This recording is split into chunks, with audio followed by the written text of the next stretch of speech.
Welcome to the Feel Good Grind, where I share my stories, wins, and insights in my business playground. Because business should feel good, not just look good.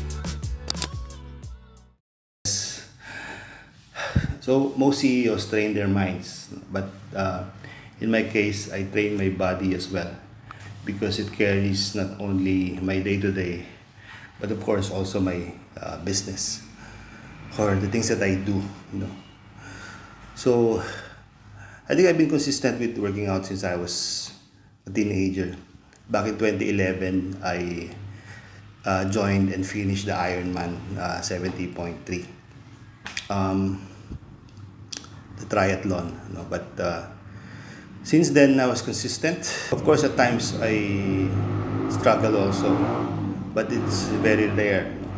During the pandemic, me and Leslie, my partner,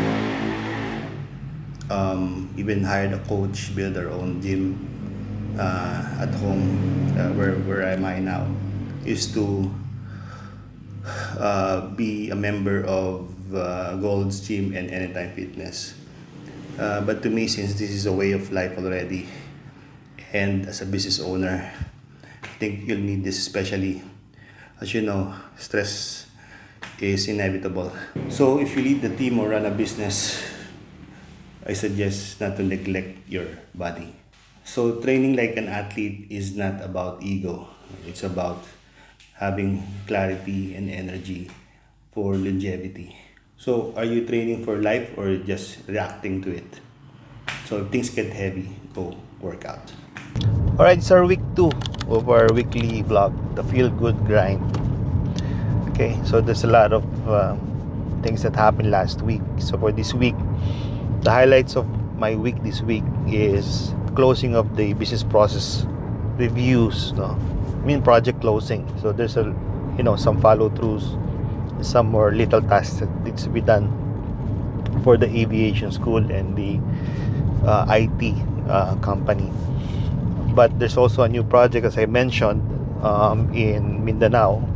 So the next step there is to build the team and identify who's going to be in the team and define the timeline. Hopefully can do it today. And then of course the weekly sprints in Mentora, in the playground. There's a workshop again in Mentora this afternoon, and some interviews and coaching this afternoon. But the main highlight this week is my daughter's wedding. My eldest, my firstborn, wedding of my daughter on Wednesday. So by tomorrow, before we go to Manila, because we're booked in a hotel there, I still need to do a content for my YouTube podcast to be launched next week. So I'm gonna write and film it tomorrow morning before we leave for Manila. Then after that, third highlight for the week is our attempt to scale my personal brand. For the longest time, I've been using Meta and Meta ads for my personal brand. I attempted before to do YouTube ads, even Google ads, but I didn't take it seriously. But this time, I'm taking it seriously. I've been trying to learn about Google ads. I know Google ads even before, but this time it's gonna be more strategic. So that's one of the highlights. And the objective is to, scale for my personal brand. But the first order of business today is the conversion of my long form content into medium form. So I do short form, I do long form, but I don't do medium form for YouTube again. Right? Why do we do this? Actually, hindi lang ako but I see a lot of content creators also in business, especially podcasts, like Joe Rogan, who's this? Andrew Huberman. They take clips from the long form and make it from an hour long to about 10 minutes, 15 minutes. It's a strategy actually to repurpose your content so that you get more reach, because on YouTube you are discovered not only in the explore page but also through search. The more you post more videos with strategic YouTube titles and description, so the more chances that you get discovered, then the more reach you're gonna get. So that's again another gold mine in terms of strategy and content creation. Hopefully you guys can implement. The good thing about long form content like podcasting is not tedious in terms of scripting, because most of it are, you know, impromptu, but you strategically choose some segments in the long form and make it a medium form. That's what we're gonna do today when we get to the office. Identify the first long form podcast episode that I did before, and identify which segments there can we cut and repurpose for medium form in YouTube. That's it.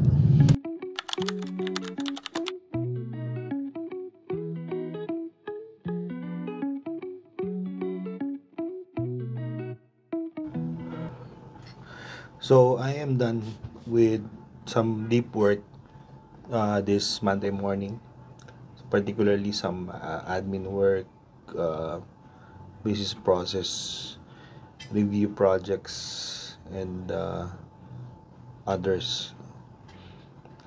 This is supposed to be a weekly sprint with Mentora, but apparently some people are not available, some of the partners. Just a thought on this. Launching this mentoring platform really sounds inspiring. Actually, to me, it's already successful. It's just a matter of optimizing the process, you know, slowly scaling it. No.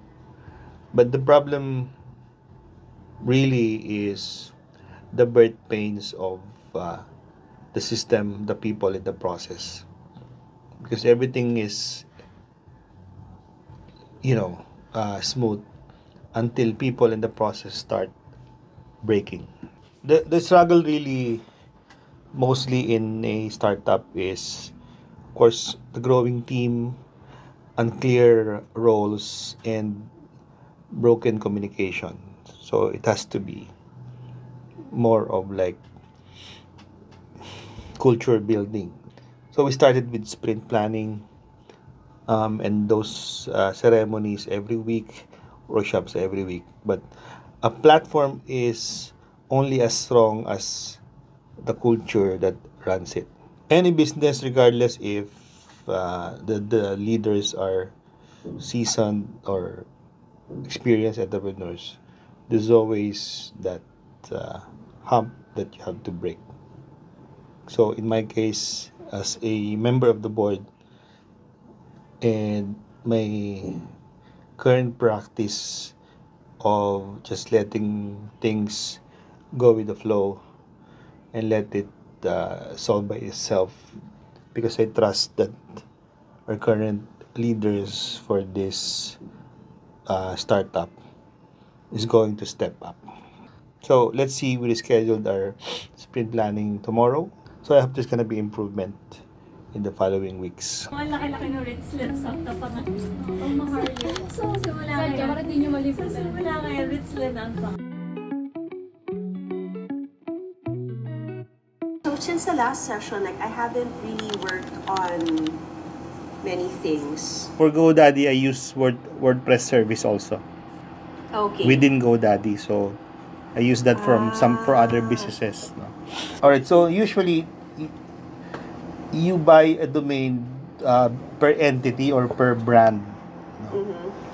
So per company. So in my case, kasi I have a personal brand, so I also have DennisMHilario.com as another domain name. No. Right. Yon. So, but usually I have, like in this case, the email that I use most of the time is the Hillsoft email. So Right. there's another one, hillsoftinc.com. No? So that's one Google Workspace account, business account.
end or the deadline for our early bird campaign. So should we continue or do we launch another promo like the bundle naman ngayon? Since this is our first workshop, no, we don't really expect na we're gonna be agad successful, no. So this is more of an investment. At least meron tayong baseline na. And then sa susunod, we know na how much talaga yung budget natin, ano yung proper messaging, 'di ba? So, pero significantly nag-improve naman yung natin, 'di ba? Yeah. Yung sign-ups, probably because of the updates doon sa landing page natin. Landing page, plus may mga nakita rin akong may nag-apply na ng discount coupon nila. So, malaking tulong din yun.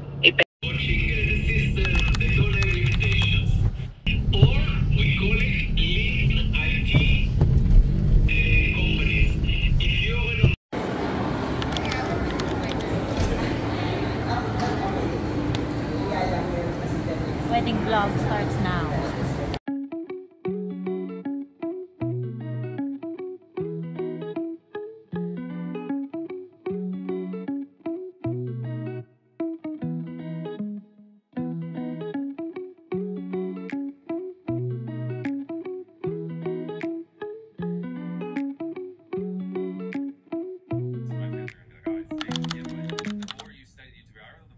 I'm watching the interview of Mr. Beast in the Lewis House podcast for YouTube.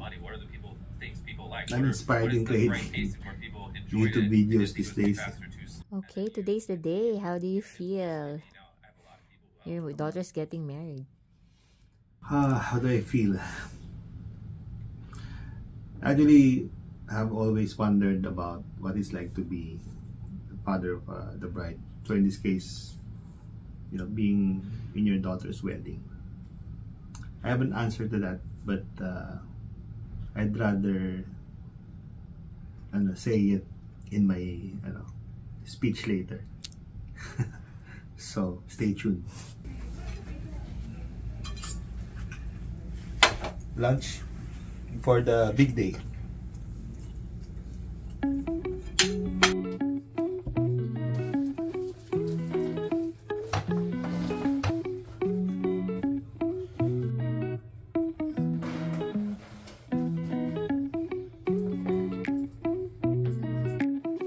Guys, here, they talk.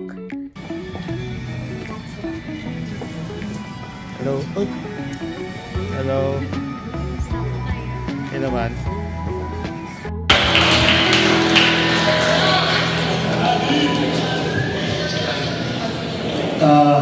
Good evening. What a beautiful couple. Maybe another round of applause.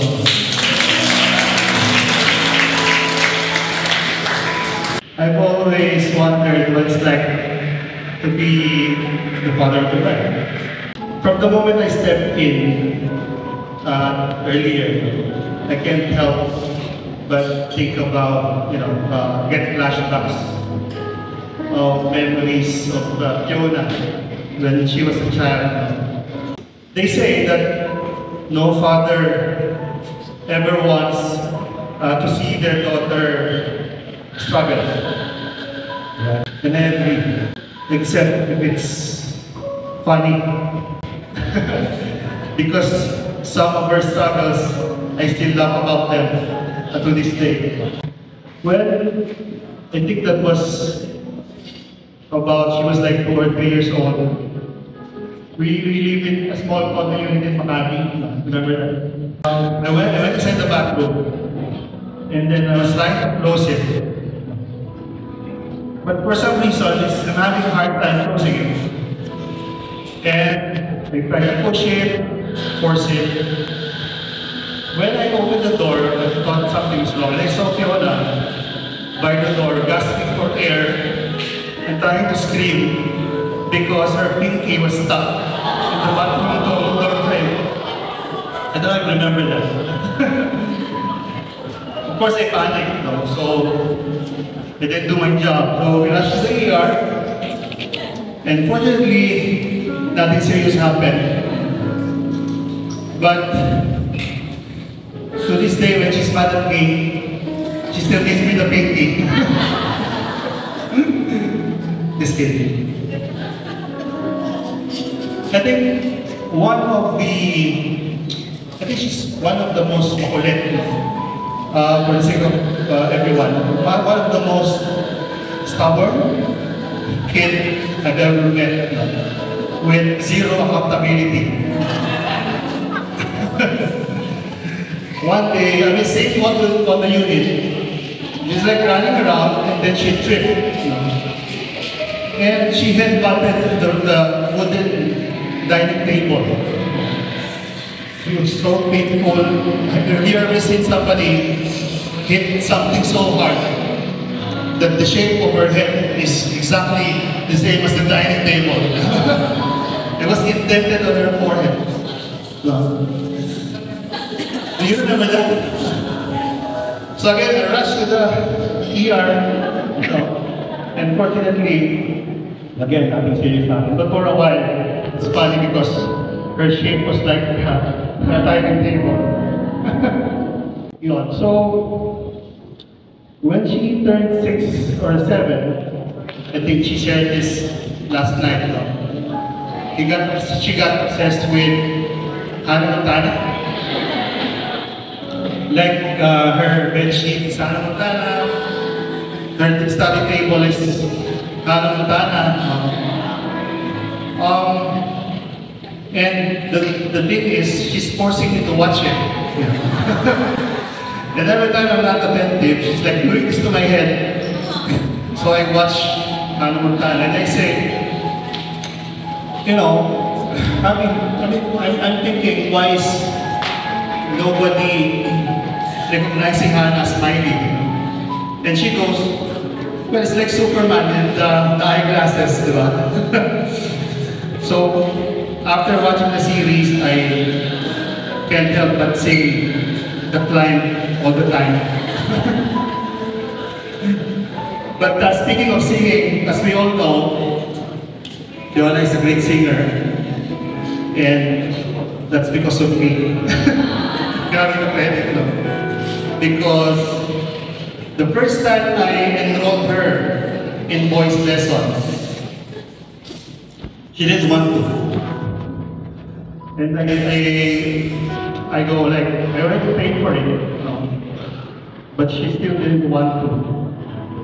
So I had no choice but to take the lessons myself. That was 10 lessons. And I ended up covering the song All of Me by John Lennon. But eventually she caved in. And I'm happy that she chose this path of music because I'm also into music. So thank you. But during high school, we're nearing. So during high school, I used to pick her up from time to time. She has a school bus, but when I miss her, I pick her up in CSA. And then I was asking her, can you call me from time to time so that, because I miss you. And then she goes, okay, I'll call you, but for 100 pesos per call. Alright, so that's not my daughter. Are you like launching a call center? Just kidding. But she's like the only student at CSA with a limited load because of me, funded by me. But anyway, we're here now. And again, as a father, I always thought that it's my job to protect her from struggles, to carry her when things get heavy, and to support her in her aspirations. And today, I realize that I'm handing it over to somebody, to Ataya, who's, I know, a kind person and a responsible person. and crazy enough to take her calls. So Ataya, I trust that you walk with her now and hold her when she's stuck in the battle of her. Or, you know, listen to her when she sings and catch her when she drinks. So she doesn't hit the furniture.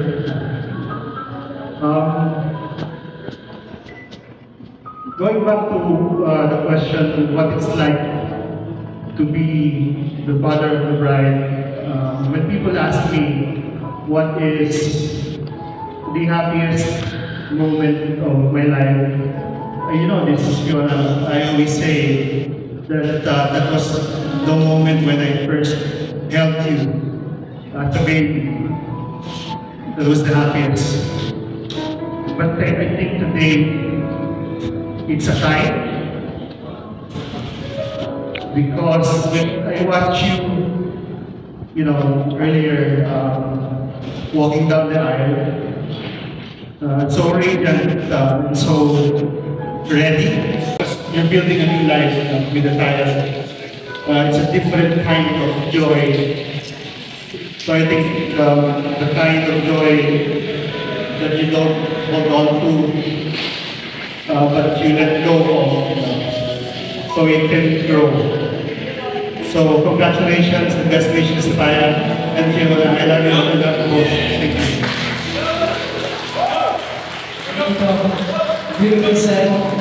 I think we're being real. We heard so many stories.